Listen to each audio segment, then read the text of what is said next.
उत्तर प्रदेश में अब जन सुनवाई को लेकर सख्ती बढ़ा दी गई है। सीएम योगी के निर्देश पर अब हर कार्य दिवस सुबह 10 से 12 बजे तक डीएम और एसएसपी को दफ्तर में बैठकर जनता की शिकायतें सुननी होगी। जन सुनवाई में ढिलाई अब बिल्कुल बर्दाश्त नहीं की जाएगी। देखिए रिपोर्ट।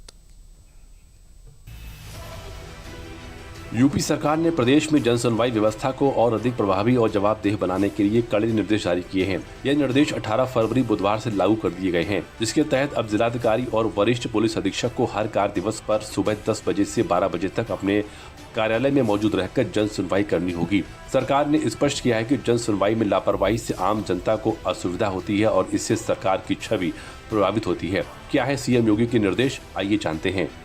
मुख्यमंत्री कार्यालय ने सभी पुलिस आयुक्त, जिलाधिकारी और एसएसपी को सख्त निर्देश दिए हैं।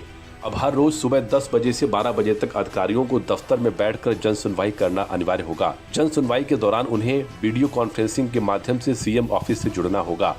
सीएम कार्यालय इसकी लाइव मॉनिटरिंग करेगा, यानी जिलों में डीएम, एसएसपी जन सुनवाई करेंगे और लखनऊ से सीएम कार्यालय नजर रखेगा। फोन या किसी अन्य स्थान से जुड़ने की अनुमति नहीं होगी। लाइव मॉनिटरिंग में सीएम कार्यालय शिकायतकर्ता से सीधे बातचीत कर सकता है। पूरी रिपोर्ट मुख्यमंत्री को सौंपी जाएगी ताकि जन सुनवाई व्यवस्था पारदर्शी और जवाबदेह बनी रहे। केवल अवकाश समाधान दिवस और संपूर्ण समाधान दिवस पर छूट दी जाएगी। दरअसल जन सुनवाई व्यवस्था के बावजूद जिला स्तर पर शिकायतों का समाधान उम्मीद के हिसाब से नहीं हो रहा है। इसी लापरवाही को रोकने के लिए सीएमओ ने जिलों में जन सुनवाई की सीधी मॉनिटरिंग का फैसला किया है, ताकि ये सुनिश्चित किया जा सके कि वे कार्यालय में उपस्थित होकर शिकायतों की सुनवाई कर रहे हैं। चुनावों से पहले सरकारों की ओर से नकद सहायता या मुफ्त योजनाओं की घोषणा अक्सर चर्चा में रहती है। अब सुप्रीम कोर्ट ने इस प्रवृत्ति पर चिंता जताई है। अदालत ने कहा है कि ऐसी योजनाओं का असर देश के भविष्य और लोकतंत्र पर पड़ सकता है। देखिए रिपोर्ट।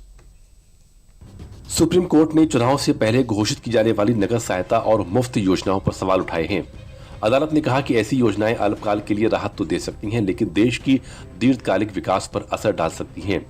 यह टिप्पणी भारत के मुख्य न्यायाधीश सूर्यकांत, न्यायमूर्ति जयमाल्या बागची और न्यायमूर्ति विपुल पंचोली की पीठ ने Tamil Nadu power distribution company limited द्वारा दायर एक रिट याचिका पर सुनवाई के दौरान की।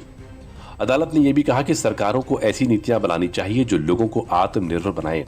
केवल नगद सहायता देने के बजाय शिक्षा, स्वास्थ्य और कौशल विकास और रोजगार के अवसर बढ़ाने पर ज्यादा ध्यान दिया जाना चाहिए।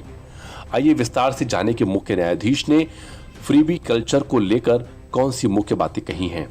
सुप्रीम कोर्ट ने कहा है कि चुनाव से पहले घोषित की जाने वाली नकद सहायता योजनाएं केवल तात्कालिक राहत तक सीमित नहीं होनी चाहिए, बल्कि दीर्घकालिक समाधान पर आधारित होनी चाहिए।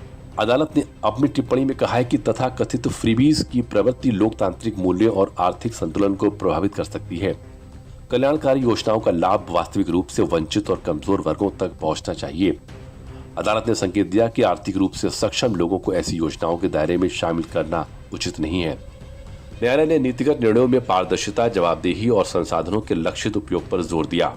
सुप्रीम कोर्ट का मानना है कि जब संसाधनों का उपयोग स्थायी विकास के लिए किया जाता है, तभी समाज के कमजोर वर्गों को वास्तविक लाभ मिलता है।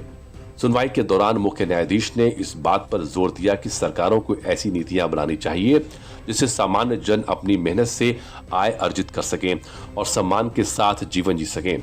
उन्होंने सवाल उठाते हुए कहा कि यदि लगातार मुफ्त सुविधाएं और प्रत्यक्ष नगद हस्तांतरण दिए जाते रहेंगे, तो इससे काम करने की प्रवृत्ति और कौशल विकास पर क्या असर पड़ेगा।